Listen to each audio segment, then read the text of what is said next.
most of these companies cannot afford to invest in sustainability. They don't have the margins. They don't have a bunch of capital sitting there where they can say, oh, we're going to invest in a bunch of electric trucks. Now, obviously, some companies do that. IKEA, PepsiCo, these are great companies, very sustainability focused for their brand. And so they've chosen to invest a lot of money in emissions reduction. But that is the edge case. That is definitely the exception rather than the rule. Most companies, they don't have money specifically for sustainability. Hello, I'm Deep Dhillon, your host, and today on your AI Injection, we're joined by Richard Savoie. Richard holds a BS in Electrical and Computer Engineering from Northeastern University, and he's the founder and CEO of Adiona Technologies, where he leads the development of AI-powered route planning tools that increase delivery speed and accuracy while helping global brands cut emissions and transition to EVs and other sustainable modes of transportation. Richard, thank you so much for coming on the show. And thank you for having me, Deep. Excited to be here. Awesome. So why don't we start off with my favorite question to start off with? Why don't you tell us, what did people do before your solution and what do they do now and what's different? It's always helpful to just pick a company if you can tell us one, otherwise just make up a hypothetical or something. Yeah. Sure. Yeah, I'll give you a really quick timeline, right? So it's like BCAD. There's before GPS and Okay. when GPS became available, and that was a very low technology time in supply chain generally. And it's still struggling to digitize in some places. But before GPS, kind of the dark ages of mobility tracking and things like that. And then after GPS, there was obviously a boom in companies like Garmin and Teletrack that offered GPS trackers for trucks and things like that. And, some of us had them stuck on with suction cups to the windshield of our car. But we all understand that that opened up a lot of opportunities to optimize commercial fleets and things like that. And I think maybe the most notable example I can give you from that time period, say like the mid 2000s, was UPS. They developed a program called Orion that had actually a bit of virality at the time because it popularized, at least in our world, this concept in North America that sometimes 3 right turns are better than a left turn, right? Have you ever heard that before? That kind of adage that maybe I have not. I'm no. having a hard time thinking of why that would be the case, but maybe you got a really long light or something. Yeah, imagine that you're in traffic and you're at a really Yeah, long light and you're trying to take a left turn, but the light keeps going green, a couple cars go, and then you're right, stuck. right. And then it Okay, goes green, a couple cars go. Whereas right turns, especially where I grew up in New Hampshire, Massachusetts, you can take a right turn on red as long as it's clear. So a lot of states, I don't know about Washington where you are, but you can yeah, we actually got go free take a right. right turn. Yeah, you Yeah, can take it freely, right? yeah, So being able to go around the block unobstructed and keep flowing can be a lot more efficient than that sure. one left turn. And the other impact of that is the psychology of driving. It's a lot less frustrating oftentimes to do that. So that's one of the insights that started as an example coming out of those post GPS days. And then there's the new era that we're in right now, or sorry, there's two. One was cloud computing. So then with the introduction of cloud compute, suddenly the algorithms that are used to optimize fleets were able to be run highly more parallelized in cloud, right? We had a lot more computing resource to then do more quicker and deploy it at scale to mobile apps and things like that. So that's a big change. And then now we're in the current era of AI, where combining cloud compute efficiencies with AI heuristics and automation and agentic AI can really make another amplification, a compound improvement on that efficiency. Got it. So what would you say your core problem is? Is it really on the nav side, like in the Google mapping kind of space, and all the way down to the left-right turn selection and the route planning? Or is it down to like which driver to pick with which car based on what carbon load or whatever? What are some of the core problems that you guys are facing? For people that aren't really super experienced in the optimization space, there's a couple of examples that highlight the technical problem and the, shall we say, bigger picture problem, right? The economic and environmental Yeah, problems. why don't we start with, maybe we jumped in too fast. Maybe start with like, who's your typical customer? What do they have? Like, do they run a small fleet or something? Or do they run massive fleets? And what are they trying to do? They're trying to like optimize who picks up the pizzas the most efficiently next and delivers them. Like what, like give us a more crisp flavoring of it. Yeah, and thanks. Two engineers, of course, I immediately know this jumping to is the technical every time I solutions, talk to right? another engineer, We're I'm like, such a trope. yeah. We're such a stereotype for a reason. Okay, so big picture. Let's just start at the big picture. Transport in general is the second largest emitting industry in the world. So for greenhouse gas emissions, transport is number 2 behind the grid. But as the grid is electrifying, transport is going to be number one by 2030. And if you imagine the industrialization of economies around the world where e-commerce growth is kind of mature in markets like the US, but in lots of other places in the world, it's booming. So this transport component of diesel fuel that's being burned and coal that's being fueled to support them is just a massive growth emission sector. Okay. Now, in that massive component of emissions, commercial transport and passenger transport are about half and half. Okay. Okay. Passenger transport is much easier and faster to electrify, full stop. Smaller cars, smaller batteries. And they're used much less, right? So smaller cars, smaller batteries, and their, typical utilization of a passenger car is only 5% of its life. 95% of the time, it's just sitting there in a driveway Sitting or in front of your garage. house looking good. And obviously Tesla's trying to help solve that with things like self-driving robo-taxi type things where you can have your car and then you can send it out to ferry people around. Or like ride sharing apps and that kind of thing too. Yeah. And ride sharing, what a almost ridiculous name it is now, because for the 50% of the time, Uber's data shows that they're running around empty. There's nobody in the Uber. And then usually it's one person that's in the Uber. So there's no actually net benefit to congestion in cities with ride sharing. And there's been statistically proven no benefit. You mean with a driver? Not, you don't mean with a driver? Yeah, with a driver. Not the cars that you just grab and go.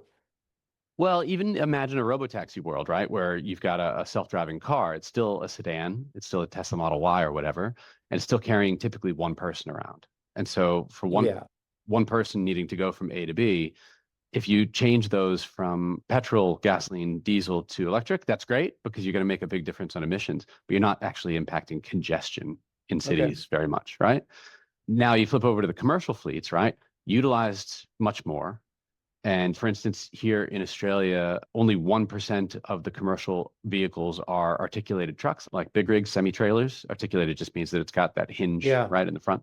Only 1% of the vehicle population, but responsible for 15% of the emissions. So commercial fleets actually have a much more outweighed effect on emissions because they're used so much more miles driven and more hours of the day that they're sweated.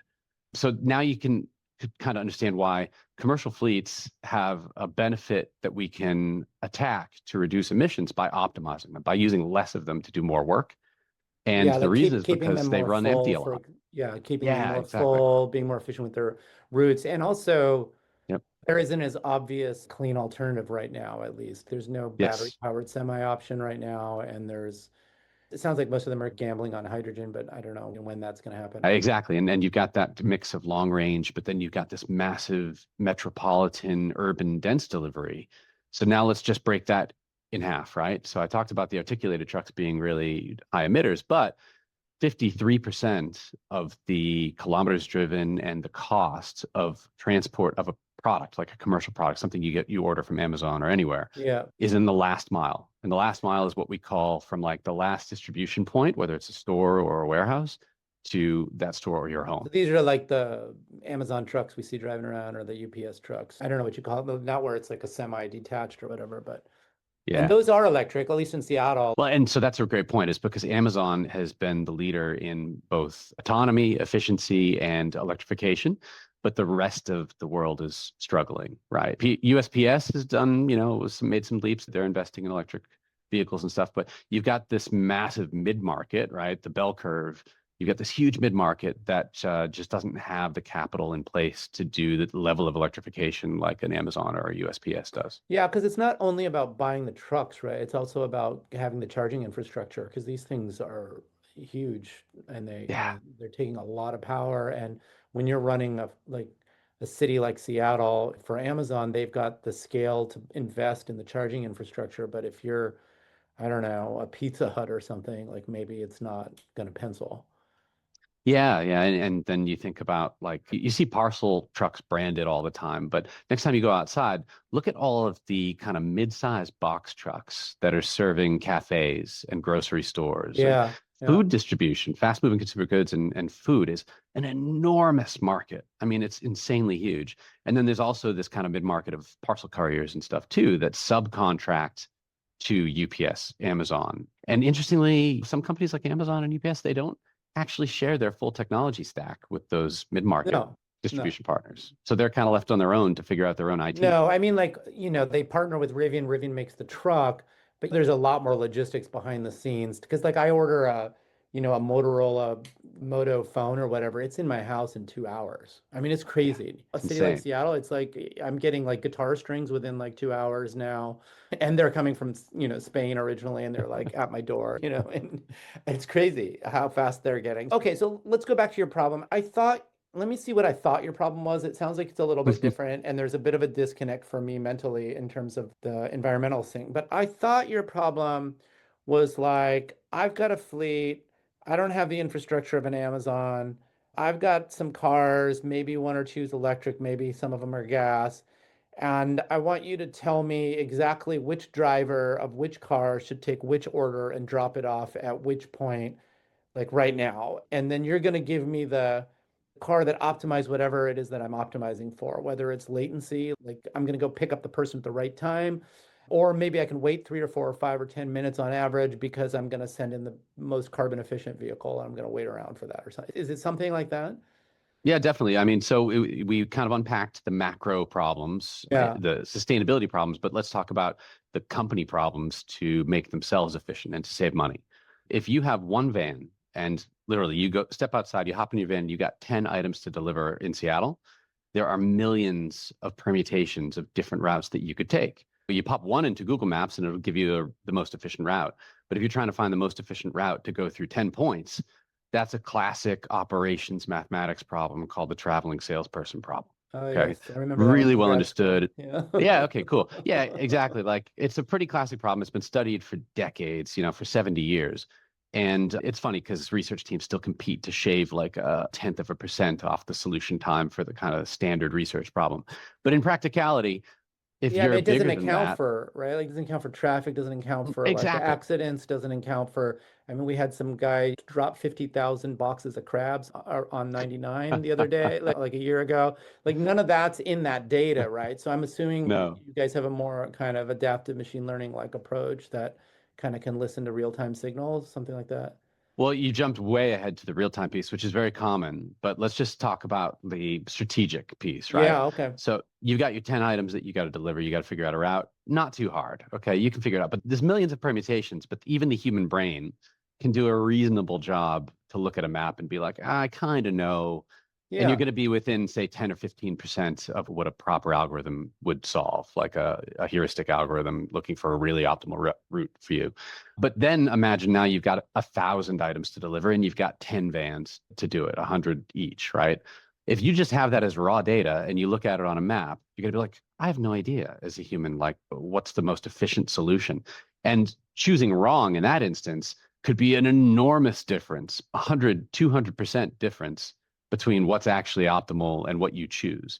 But yet, a huge portion of the logistics industry still makes defined territories on a map with a marker, Yeah, or and it also, nowadays on Google Maps, digitally, but it's manually done. so it's the decision of what products to put in what vans also. Yep, And exactly. then, and how to group those products such that maybe they hit one area of the city or something. And then once you've got the individual truck or van populated, now it's like for the items that are sitting in that thing, like what's the optimal route? Yeah, and there's a massive problem in that algorithmic industry, which has been around for 20 years, since GPS and whatnot. The massive problem is that the algorithms, when they solve for a really efficient set of routes, they don't match what the driver wants to do. Let me just I'll give you an example, right? If you take a classical, what we call vehicle routing problem algorithm, these classical algorithms create what we call flower petal routes, meaning that say you got 1,000 deliveries, you got 10 vans, all the 10 vans are going to originate from this one distribution center and they're going to go out and they're going to do a big loop and they're going to Mm-hmm. drop off stuff along the way and they're going to loop back to the depot. And that is mathematically the most efficient way to do it. Okay. That's proven. No debate there. But it is very disconcerting and psychologically wrong for humans because humans are going to look at all these routes overlapping each other in this big flower petal system and be like, why is Deep going and crossing over where Mary goes and where Bob goes? And everybody's crossing over each other. Humans have this massive psychological rejection of that being efficient. What they want to do, and if you're a parcel courier, definitely what you want to do is you want to hop on the highway, head to a dense area, park as few times as possible, and smash out as many deliveries as you can on foot when you park the minimum times, because parking is a nightmare for couriers, right? Just look in any city. Yeah. So the psychology of driving versus the traditional algorithms is all wrong. It doesn't match up.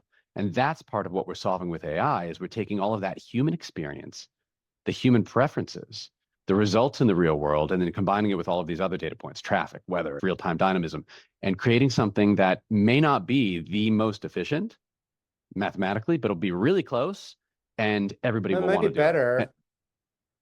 It might be better, right? Like sometimes it is. Yeah. So let me read between the lines. You start with a new client. You're going to track their drivers and let them go where they want to go based on whatever their knowledge they already have. But yeah. Okay, so not during the learning phase. You're not like letting them run wild yet, even. Correct, because we don't want them to train it with bad habits. Okay, so let's walk through that. What's that training look like? What does that new customer onboarding period look like? And the other thing I just want to point out is going back to my earlier question, like what did customers do before you? I feel like you just answered that. The baseline were these mathematical model approaches that didn't take into account both the human knowledge and real-time signals and traffic patterns and other signals. Yeah, exactly right. It was a very experience-driven heuristic approach. Then the technology's gotten a lot better, and our competitors do really well in terms of creating efficiency. But this concept of making it more humanistic to then increase adoption and the speed of adoption is really critical, because we've seen lots of these projects fail over the years because the CFO says, oh, this is great. It's going to be so much more efficient. We'll save a lot of money. We'll reduce emissions. Great. And then they implement all these things and the drivers reject it and just refuse to do it. And a lot of these drivers are unionized, and drivers are actually really expensive. And there's 450,000 manufacturing jobs going unfilled in the US right now, including transport. Like, you don't want to make your drivers angry, because they will leave, they'll go to your competitor, and when they come back, they'll ask you for 10 to 20% more money. It's actually a really tough market for drivers right now. So this concept of drivability and safety in distribution and transport has actually come to the forefront. Perhaps you're not sure whether AI can really transform your business. Maybe you don't know what it means to inject AI into your organization. Maybe you need some help actually building models. Check us out at xionyx.com. That's XYONIX.com. Maybe we can help. So walk us through what happens with a new client then. How is the body of drivers' knowledge like captured and represented in a model, and how do you actually go about training? How much of it's like generalized knowledge that your models have? And maybe even just like, how is the model even formulated? Like, what's the problem formulation? Is it a reinforcement learning like structure, or like what does it look like? Yeah, so the typical journey is there's three archetypes that we deal with of companies, of clients. One is a transport company. That's all they do. People give them stuff, they keep it in their warehouse, and then they just deliver it for them. Okay, that's a third-party logistics, 3PL.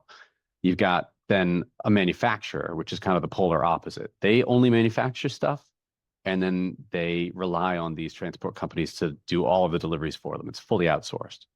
And then you've got probably 50% of the market, which is, so maybe call that 25 and 25 of our client base. And then 50% is a manufacturer who has a mix of their own distribution, maybe for some things in some areas, and then a massive use of third-party logistics companies in other places for other products, these medium and large companies. And these companies could be, $100 million a year in revenue to $500 million a year in revenue. And there's just a massive cohort of them globally.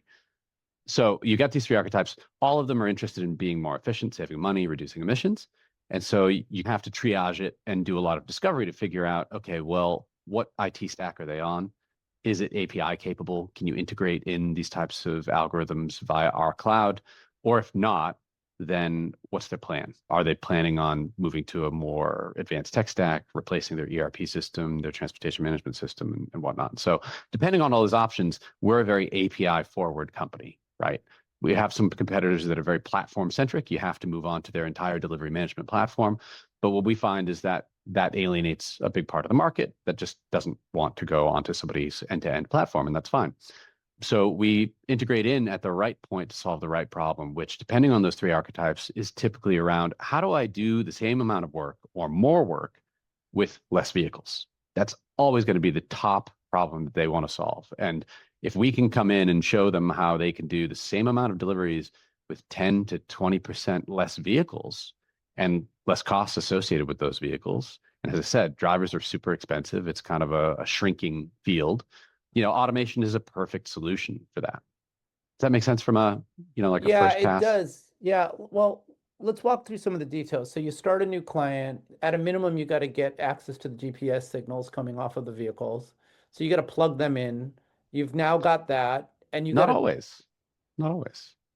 So most of Okay. the time, to be really clear, and this is probably counterintuitive, most of the time we don't need GPS. We don't need what we call telematics from those vehicles, historically or not. And I'll tell you why. It's because we don't want it, because it's very gappy. They lose signal a lot of times. It's got massive errors in it. GPS jumps around, so it can be really difficult to clean. And it's compensated for by their other records, their proof of delivery timestamps, typically. So Well, let's talk about the core minimum. I mean, yeah, sure. I take that back. My guess is to the very minimum is who's going, where are they going, when did they leave, when did they get there, what did they have, and yeah, basically. Yeah, exactly. That's exactly right. The type of data that we actually consume the most is this combination of historical data. So what did you do previously? Yeah. And then what do you want to do, and how do we simulate and create a digital twin to look at options for how you could go forward in a more efficient way? And do you know whether they got somewhere on time or were late or early? Typically, yeah. Typically you have, again, in this industry, you would have a time window. And if you're a parcel courier and you're getting a parcel from Amazon or something, usually it's a pretty wide time window. It's like 8 a.m. to 7 p.m. or something like that. Whereas if you're like distributing food to cafes and restaurants, it could be way tighter. It could be, oh, you need to be here on my loading dock between 1 and 1:30 p.m. And don't come at 12 p.m. because that's my lunch rush. And, there's very tight time window expectations that are typically enforced on the delivery companies. And we have access to all of that. And then there's usually a timestamp to say, when did they actually deliver it, and did that meet the time window or not? Okay, so you've got this, I don't know what you call it, maybe historic delivery data. Historical data, yeah. Historic delivery data. Okay, so that doesn't tell you who's available right now, who should take the next thing. What's your immediate problem? Is your first problem like analyze historical patterns and try to figure out something from that? Absolutely. Yeah. Okay, so maybe we'll walk us through that first, and then we'll get to the next problem. Yeah, absolutely. Because different archetypes and different industry verticals have different problems, and their fleets run in very, very different ways. Okay. So that's usually the triage at the beginning is, okay, which one does this company fit? Are they parcel distribution? Are they metro? Are they regional or suburban? Are they food delivery where there's a cold chain component and really tight time windows? Are they something else? And we work with companies, all different kinds of companies, everything from garbage pickup and garbage can delivery to recycling, container deposit scheme delivery. I mean, they're all quite different, and they all have their own requirements that they need. So we've been at this for a few years, and we now have a sense of how to put them into a bucket and say, okay, cool, your core problem is going to use a type of model that we've already got, or we're going to need to extend a model that we already have to take care of your unique circumstances. And then we'll work through that with them. What's that first analysis you're doing, though? You've got historic delivery data. You can look at you can look at delivery volume, maybe delivery volume by time, by location, maybe by vehicle type. And then you're presenting all the stats, and then you're doing what with it? Figuring out what? This is where it starts to get interesting, is you look at all the historical data and you say, okay, cool, that's how you've been running. Then we have a bunch of optimization solvers. No AI really required for these, more operations models, right? You then start to do some optimization experiments and say, okay, well, how could you have done that day of work better? Could you have done it better? And you always could, especially depending if they were using manual tools. So, okay, cool. What's the from to? What's the A/B comparison of how you did it to how you could be doing it? And then that's the key moment where they say, oh, okay, cool. There's a minimally disruptive set of changes that I can make in my planning using Adiona's tools to be more efficient tomorrow. Stuff that's easier to do, like the reason I described that example earlier about the flower petal routes versus the highly clustered types of things, is out of the box without any kind of training. There's certain things that you can implement pretty quickly and get a fast return on investment and start to improve those delivery operations, right? And that's how do I get because what more on time and full?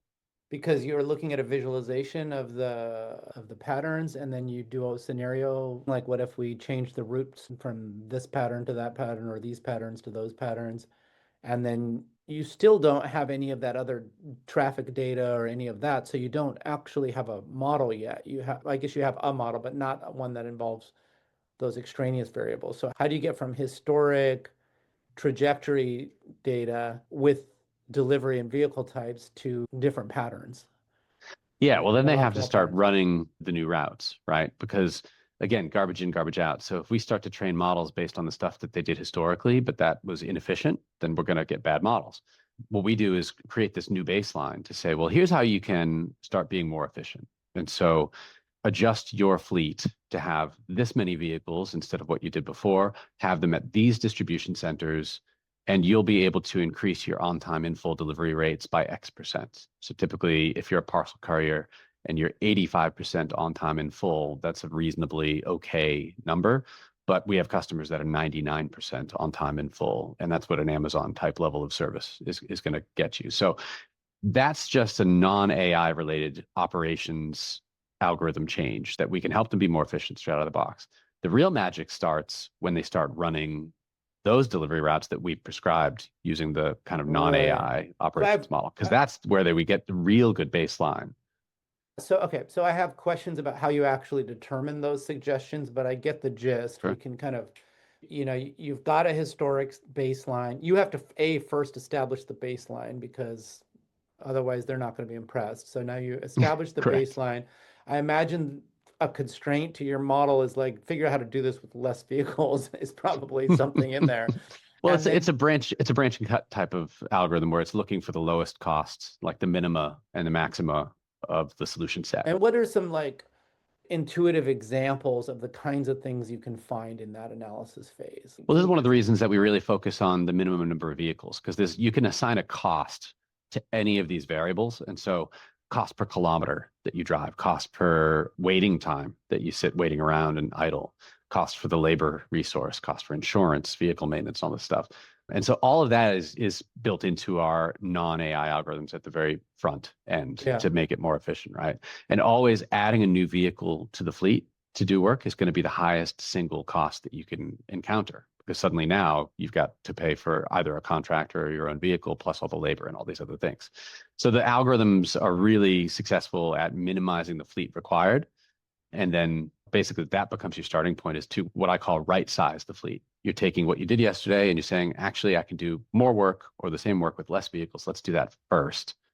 And it is based on payload of the deliveries, the weight, the volume, how much can you fit in the actual trucks that you have, those types of things, to then come up with a new fleet plan. And that's where becomes the input to the AI models. But that only works if you have the same stuff or like a representative sample, at least, of the kinds of stuff from prior than you have today. So you make that assumption. And now you have a guess. You go out, you maybe run the new guess for like a couple of weeks or something, gather some new data, and then repeat this process for a bit. And that's exactly right. But let's unpack the key steps that make it better when you use AI, because otherwise you're just gilding the lily, so to speak. But the real differences that we see in the real world are that you can create these beautiful route plans that are a big jump forward from what they were doing before. But there's still so much more to gain, because people will again, and organizations will again, have operational constraints that don't necessarily make sense. And I'm not saying it's not our role to pass judgment, because these are big organizations that have a lot of resources and a lot of capital constraints. They've invested heavily in warehouses and vehicles. And if we tell them you're going to save X amount of dollars if you let's look at electrification. You're going to save more money by getting rid and selling this gas-powered vehicle on the secondary market and replacing it with an EV. They'll just reject that outright, and they'll say, no, I'm going to sweat that gas-powered vehicle until it dies, and then I'll consider buying an EV. Because they have an emotional attachment to it or something. Yeah, it's just, there's a lot of change management that you have to go through as a big organization to get rid of a vehicle and replace it. It's not like some simple thing like you can do if it's your consumer passenger car, where you could just sell it and you could buy a new one. There's a huge process in the regulations and all these things. So it's not as simplistic to walk in as outsiders, as consultants, and say, oh, just take all these steps and you'll be way more efficient. They'll say, yeah, we're going to go piece by piece by piece. And that's Yeah, so where, maybe you're giving them smaller knobs and dials to turn than the ones that are too big for them because they maybe don't yet yeah. have the trust and confidence in you yet at this stage. Yeah. Well, and to answer your question from before, it's like, so they start implementing some of the changes, the kind of low-hanging fruit changes that we prescribe, but they're still going to make irrational changes to our plans. Oh, so they still, yeah, they're not even following your plans completely. Correct. And the drivers will do something different. You can't get 100% compliance from the drivers. You can't get 100% compliance from the warehouse managers. And nor can you always predict changes because we could make this beautiful route plan for tomorrow. And then one of the line haul semi-trailers carrying all the parcels gets delayed in Omaha and it isn't going to come in. And suddenly all those plans are thrown in the bin and you have to regenerate them. So those are the types of changes as well, that if there are repeated cyclical problems, our models can start to pick those up and then automate out those changes before the humans have to. Have data, have a hypothesis on some high value insights that, if extracted automatically, could transform your business? Not sure how to proceed? Bounce your ideas off one of our data scientists with a free consult. Reach out at zionics.com. You'll talk to an expert, not a salesperson. Do you run into, yeah, I mean, it does. Do you run into like social resistance? Like the drivers want you to fail because they know that at the end of the day, you're cutting drivers out? I mean, it's not because we're cutting drivers out per se. It's because humans are creatures of habit. And if you've been doing something the same way for 1, 2, 10, 20 years, you're just always going to be resistant to change. You don't want somebody coming in and telling you that they know better. Road. I don't like that road. I like this road. Or... Oh, it's funny, like, being in the industry now, you get resistance. People say, well, I don't want to do that route because it doesn't pass by the cafe that I go to for lunch every day. Or I go visit my girlfriend or my boyfriend, after work, and this route ends across the city, but I usually end at the, this part because that's where I go and see my partner or my family. Honestly, this kind of surprises me because I sort of had this impression of the industry. Maybe it's because I'm in Seattle and we're so colored by Amazon, but the humans were just cogs in the machine and the machine was telling them where to go down to the left and right turns. I just sort of assumed that you were operating in that world. But it sounds like that's definitely not the case. You're still operating in a world where you've got humans making human decisions. And the joke around here is like the Amazon guys, carry around water bottles in their van because they're not even allowed to go pee because the bot's just telling them exactly what to do. That does not sound like what you're talking. It sounds to me like almost what I envisioned from like 20 years ago, where drivers, back when I moved furniture in high school, even maybe like 30 something years ago. Like I remember those guys they weren't going to go anywhere that they didn't feel like going. And it definitely involved a lot of utterly unnecessary stops along the way. Yeah. And I did it too, and I used to, my first proper job was a paper route. And I had to figure out how to deliver hundreds of papers through 30 apartment blocks in my city. And was it efficient? Yeah, it was fine. But like, it was all just in my head. And if somebody else came, I'll give you an example, like, because you're right, Amazon colors all of our perception. There was this meme that even back in my medical device days, because I did cardiology devices for 15 years. And there was this meme of like, I'm sure you've seen these types of memes, what people think a medical device manufacturing facility is like. And it's all robots and people and, looking really clean and slick. And then it's like what a medical device manufacturing facility is really like. And it's bins with stuff strewn over the counter. And it's just the perception is always going to be different than the reality. And then when you extrapolate out over the different verticals and sizes of companies, now you've got an enormous variety because you could have a super high tech courier that has 2 vans. It's like him and his wife delivering stuff, but they're using every piece of kit and technology and they're automating things. So you're saying there's like a spectrum here, but still like 17 years after the $1 trillion market. 17 years after the smartphone, I mean, I'm kind of shocked that at a minimum you don't have GPS on all these devices and that people aren't running an app, and even if the drivers just have an app in their pocket like that's telling them. No. I didn't say that they don't have GPS. I just said the GPS data is not necessary, and it's often the harder data to use as the input to your model because it's just hard to clean. Yes, I mean they have to have GPS because of chain of responsibility laws, making sure driver fatigue and not exceeding miles and things like that, and maintenance for the vehicles and all that. So they have data available, but it's an old school market. These are people who, technology wasn't their first thing. So now, like, walk us through the full life cycle with the customer. So, okay, so now we started up a new customer, we got those first few weeks, we got recommendations coming in. The humans are like taking them out for a spin, maybe making some changes. Like, what's the next phase of evolution with Adiona? Well, then it's about then training and segmenting. So every city is going to be different. It's going to have different ways that we parameterize the models. And the core things that we do to create this kind of hyper-specific model for a company in a region or a city is we have to look at what we call facilitators or enablers and barriers. And those tend to be things that are hyper geographic specific. So bridges, rivers, other water boundaries that you have to go around because you can't cut across them, like a lake or something like that. Natural mountain range barriers where highways run up and down. Is it a grid city or a not grid city? Those types of very specific geographical barriers are things that, again, any good company that's been around for a while knows in their head, and their allocating team and routing team would be working around those things all the time. I've got a customer in Western Australia that won't send his drivers down a specific highway because at night there's too many sheep and he might hit a sheep, and their drivers have hit sheep. And so if a routing company like us comes in and just is looking at GPS data and mapping data and supply and demand, of course, if that's the most efficient route, we're sending that driver down that road. We don't know how many sheep there are. And there's no data source that I've been able to find that has a sheep counter on it. So imagine that at scale. Every person and other having types of issues, yeah. There's thousands of So types of you're issues. basically designing a system that's complementary to the human's intuition. Correct. Correct. Yeah. And because these people are in an aging workforce and they're retiring out, if you've got somebody that's got 20, 30 years of experience and knows where all the sheep are and they retire, good luck replacing that person without some automation and without AI. That's something that's held the industry back for a long time, is that tribal knowledge transfer.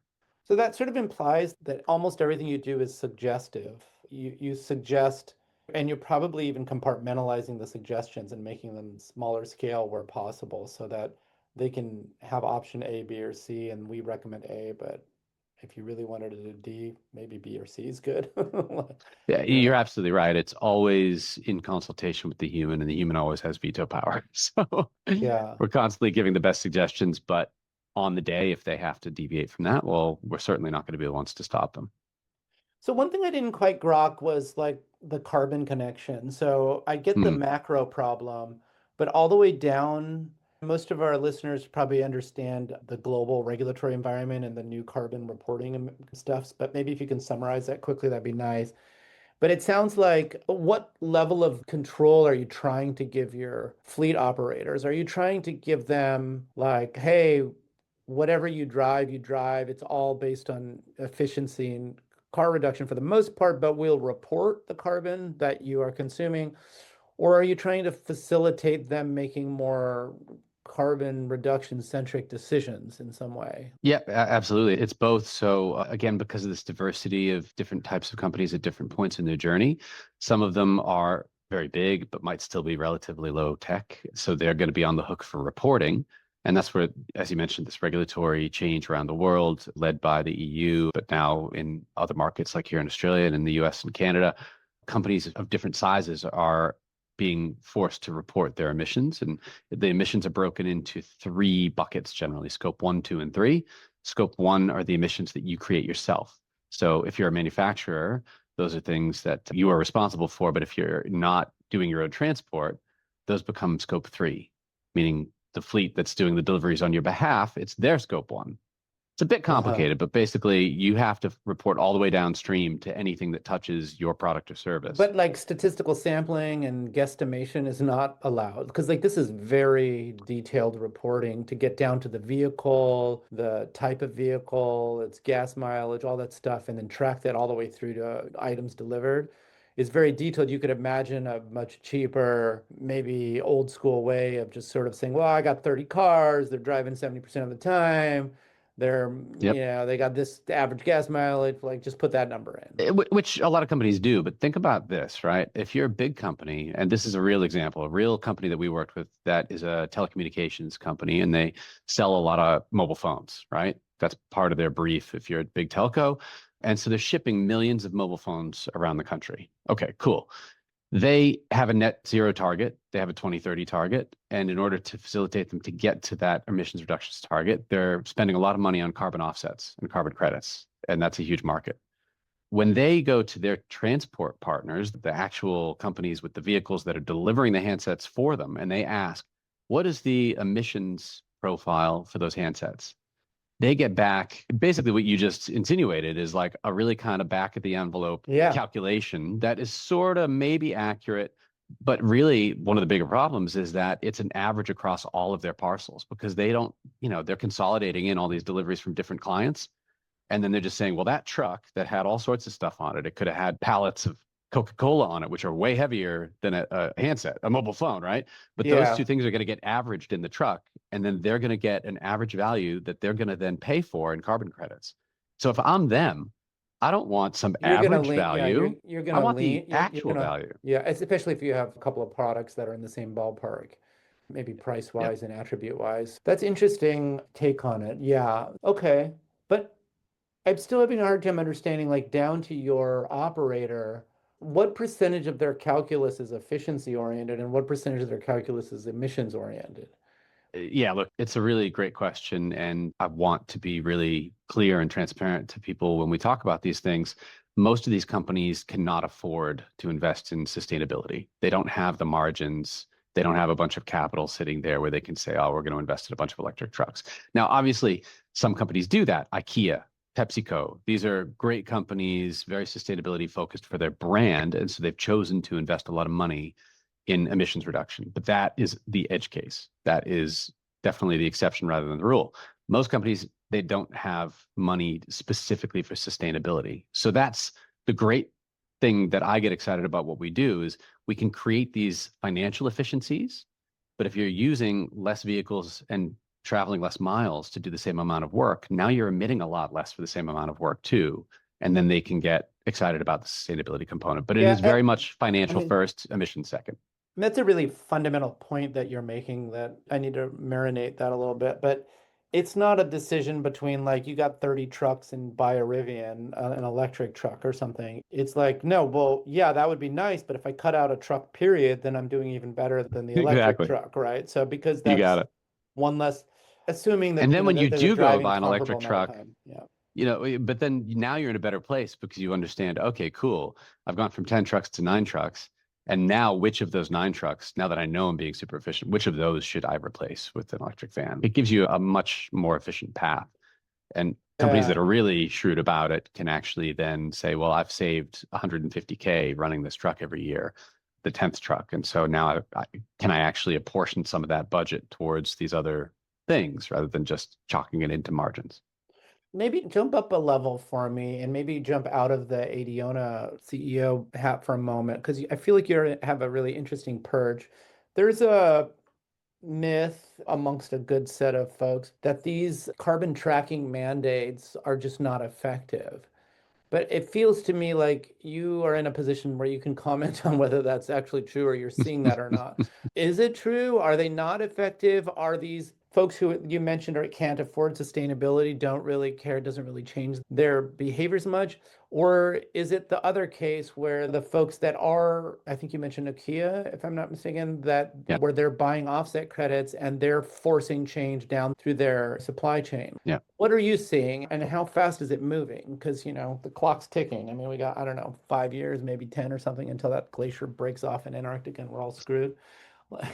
Exactly. Well, it's a very difficult thing to measure because it's just like your personal health, right? If you eat a cheeseburger every day and you get sick, then you've got a confirmation bias that eating the cheeseburger caused you to get sick. But if you don't eat a cheeseburger every day and you still get sick, you might assign causality to something else. It's a very difficult thing because it's so complicated to measure.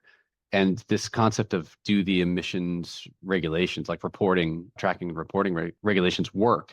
I think they absolutely do, but it's just very difficult to understand what is causal from those versus what is causal from other things, macro market movements and technology shifts. Maybe causality aside, in your data, you should be able to put a timeline up and say what the net emissions are per kilogram of product moved, something like that. And is that going down?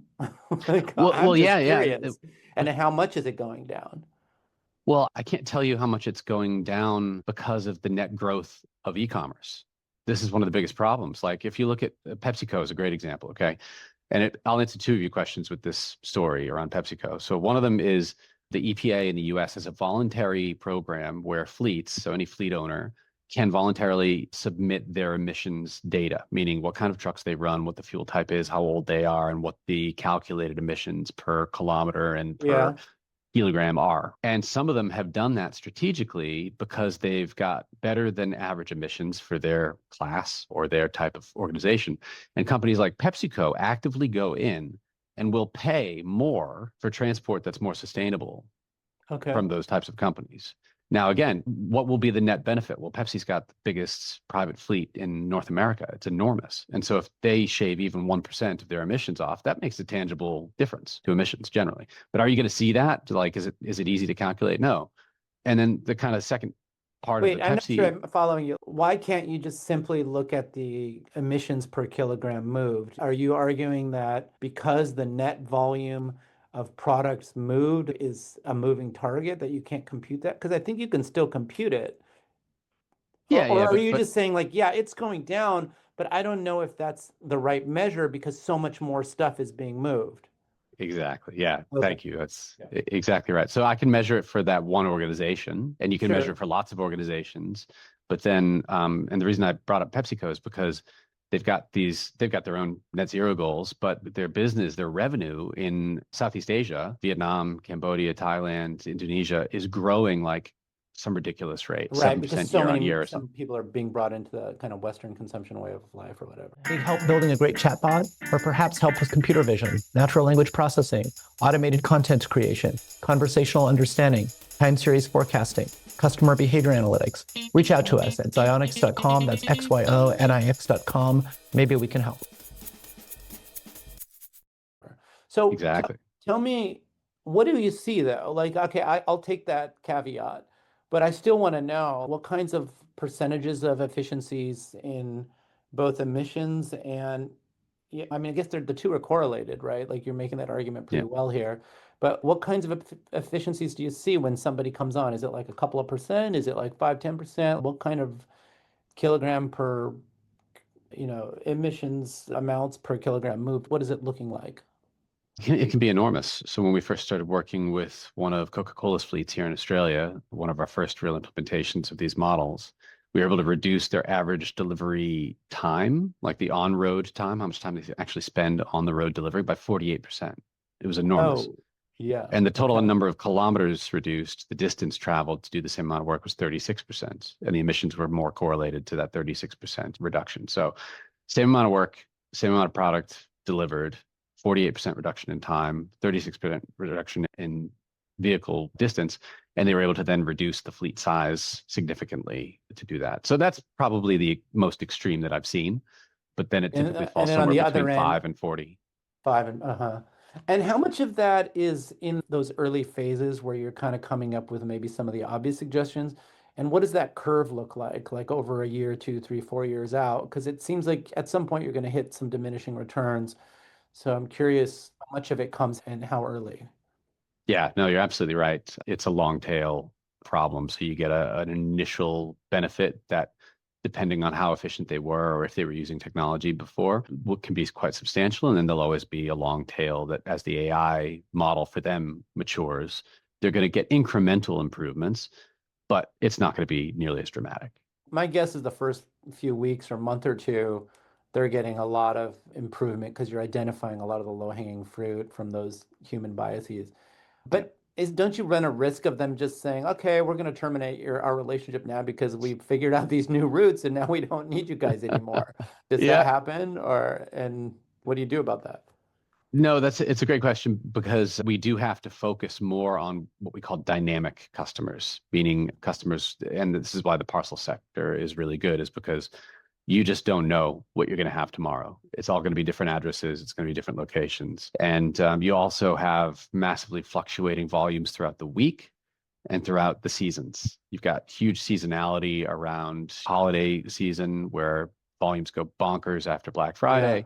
and then they drop significantly in January and February. And, you get the idea. And then they're also across your 7 days of the week, they fluctuate massively. And then if there's a holiday and, there's lots of other use cases that using our models will allow them to maintain efficiency and a stable driver pool, which reduces a lot of the other kind of ad hoc costs they would go through. Yeah. Keeps it sticky. What we usually like to cover three things on your AI injection, this podcast. One of the things is like what you do. I think we've covered that pretty well. The other one is like how you do it. I think we've covered that fairly well. The third thing though is should you do what you do? And that sort of sounds odd, but it's sort of coming at this ethical question of often like second order effects. So let's say you're tremendously successful at what you do. What are the like sort of ethical questions that you think about or maybe don't think about but feel like you should think about? And what are those? It seems like you have a few off the bat. If you're like incredibly exceptional, maybe we're down to like less human drivers, so that's probably one of your ethical, but like what does that ethical landscape look like for you? Yeah, it's a great question because there are a few things that we've thought about heavily throughout the journey, and some we continue to, and some not so much. When we first started doing optimization work, when I met my co-founder, he's a researcher, a PhD in optimization AI. And when we first started together, there were a lot of companies that were trying to lead us down different paths. And they want us to optimize sales cycles. They wanted to optimize the placement of SKUs of products in a grocery store. But things like that, where there's only really a net benefit in increasing sales and profits for consumer goods companies, don't really interest us. There's no sustainability benefit or social benefit from those. But logistics we gravitated to because, okay, cool, now there's a sustainability benefit and there's actually a human element benefit too. And let me just give you a really quick story because the first ride-alongs I did, I went out on a truck with a guy. And he was doing routinely 11 to 13-hour days, 5 days a week. And he hadn't been on vacation in 3 years. The reason he hadn't been on vacation is because he had such a complex delivery route with all these little details and Post-it notes all over his truck, like with phone numbers for customers and access to a door, and not just the routing, but the whole thing was just so complicated that he couldn't get anybody to cover for him. They would never be able to actually do his route. And as a contractor, an owner operator, it's his little business. It's his micro business, even though it may have a different logo on the side of the truck. And this is another thing that people need to understand is a lot of these guys out on the roads in their Rivian trucks, they have an Amazon jumper on, but they don't necessarily work directly for Amazon. Yeah, they're contractors maybe. Exactly. And there's this whole network of Amazon delivery service partners, which are small to medium companies that have a fleet of drivers. So you have this abstraction from the company. So this guy, 3 years, no vacation, kids, can't take his kids on vacation. 13-hour days, coming home tired. And I just had so much sympathy for him and how hard that was. And so it's a big piece of what we do, looking at the ethics around, can we improve the human lives of every touch point in this chain of technology that we create? And that becomes a really guiding principle for us. It's part of our North Star. If it's not influencing emissions reduction and it's not going to make those people's lives better, we don't typically want to do it. It's just not in that ethos. Now, you asked a big question too around the second order effects. And one of the ones that probably before you get to that, I just want to yeah, sure. Kudos for that, because like if Zuckerberg or some of these other wankers had thought this way, maybe we'd have like way less problems with our 14-year-old kids and their suicidal ideation and the shithole democracy mess that these guys have created and these social media companies. I think it's the fact that rare. Zuckerberg didn't let his kids on Facebook and Jobs didn't let his doesn't that kids tell have us all iPads. something? Yeah. That's everything we need to know. That is everything we need to know, I think, on some level. And the fact that he just looked the other way when rumors were running rampant in Burma and people were getting murdered. Like he's like, I don't know, not really my problem. Not my problem. And my pet peeve within the tech industry is, everybody is sort of looking at like, I mean, not everybody, obviously you guys aren't in this bucket, at least not based on my conversation with you, but there's a natural tendency to sort of view everything as a morally agnostic hammer. And engineers are sort of naturally wired this way, largely. We're just intellectually curious. We just want to build some cool new thing. We don't think of second order effects. And I think like going out of your way to like define a clear North Star, both carbon and human wise, I mean, like that, good for you. Like that's pretty Thanks. cool. That's pretty cool. So anyway. Thanks. I appreciate that. It is something that is also the benefit of age, I guess. This isn't my first business and it isn't my first career even. So I Yeah. think the older I get, the more in tune I am with technology, not just for technology's sake, but also having a really well thought out delivery plan and transition plan for the humans that are using technology. I find to be so much more important. Yeah, and more fulfilling, right? Like we have limited time on the earth. If we can spend it improving lives either directly or because we all get to survive on the planet, like either way, that's good. Like, Exactly. Well, exactly. Like if I'm lucky to have choice to do what I yeah, want now. yeah, And yeah. so if I'm going to have choice, I'm going to exercise it in a way that suits my ethics.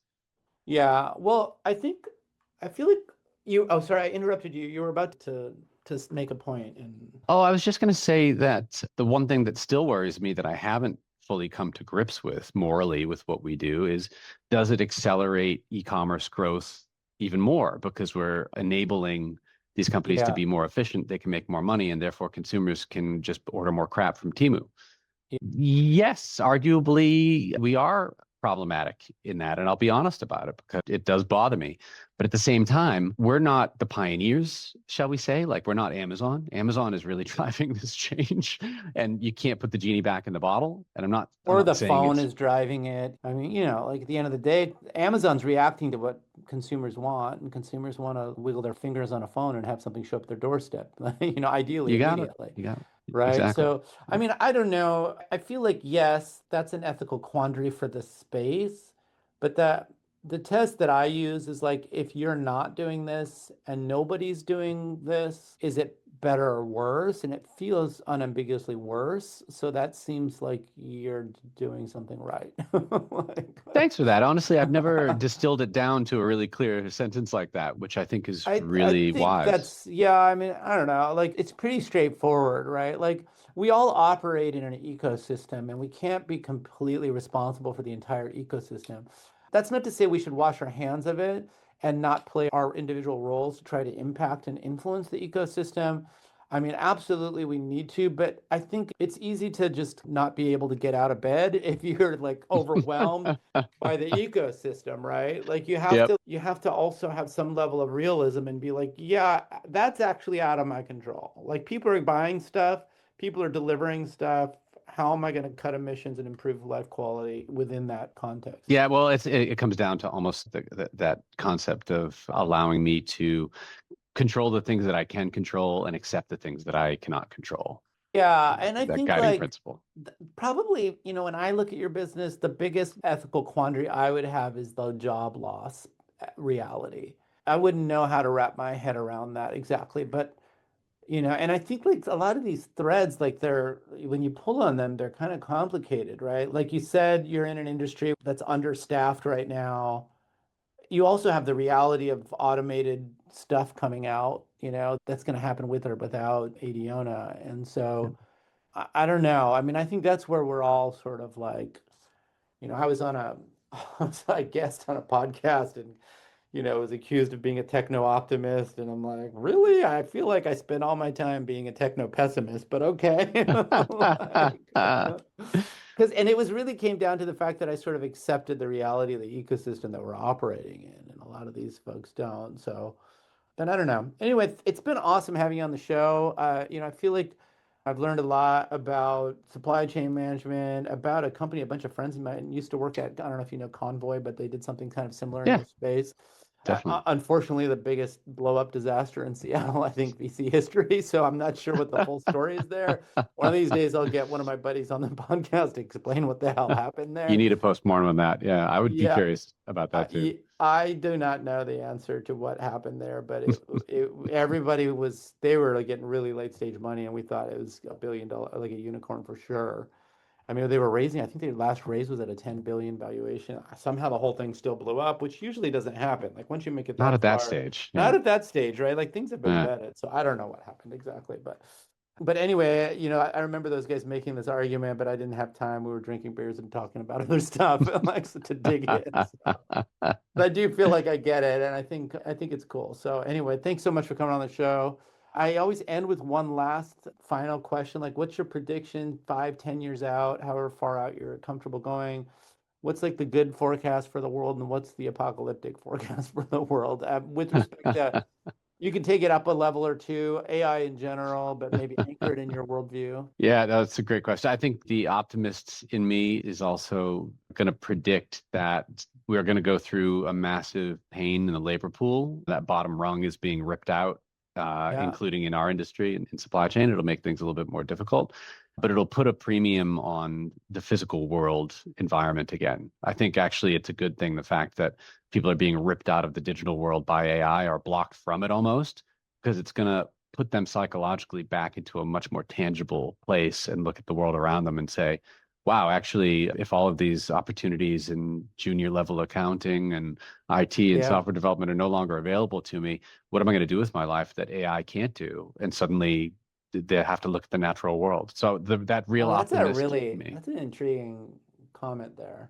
I'm going to think about that one because I marinate on that. Yeah, I mean, honestly, I hear this from a lot of angles. Like my son's a Finnish carpenter, and he and his girlfriend have a business like fixing high-end sailboats, like with their carbon fiber stuff. And at first I was like, oh, go back to school, more degrees, blah, blah, blah. It's such a wonderful life staring at a computer all day. And then I'm like, no, like actually, I think this is probably the last dominion of AI is going to get to. Like it's he's a long ways away. So that I'm like, okay, keep doing what you're doing. It seems like but that's all within 5 years. I've had to reassess my, and now I've got these kids coming, like friends of friends whose kids got, a master's degree in CS and AI and ML from great universities, great degrees, great grades, can't find anything. And I'm like, what is going on? So, like we're going through that shift already. Maybe those of us who've been around for a while don't feel it as directly. But yeah, I think that's good inspiration. The other riff on that, and that we do have to wrap up, but I'll just say, like me personally, I play a lot more guitar now because I'm like, nobody's going to automate a flamenco guitarist. Nobody wants to see a robot playing flamenco guitar. Like no one on earth cares about People want to see it once just out of curiosity, but they don't want to come back and see it. No, they'll hate it immediately. It's the holograms. Remember, like everybody was like, oh no, we're just going to be looking at hologrammed singers from now on after the Tupac thing. And then of course it was a fad that lasted a few months and nobody cares anymore. Yeah. Awesome. I think we can end on that note. I didn't get your nihilistic take, but that's probably okay. Maybe we'll call this an optimistic episode. It's about how deep the pendulum swings into the bad bit before it swings back. That's all for this episode. I'm Deep Dhillon, your host, saying check back soon for your next AI injection. In the meantime, if you need help injecting AI into your business or project, reach out to us at xionyx.com. That's XYONIX.com. Whether it's text, audio, video, or other business data, we help all kinds of organizations like yours automatically find and operationalize transformative insights.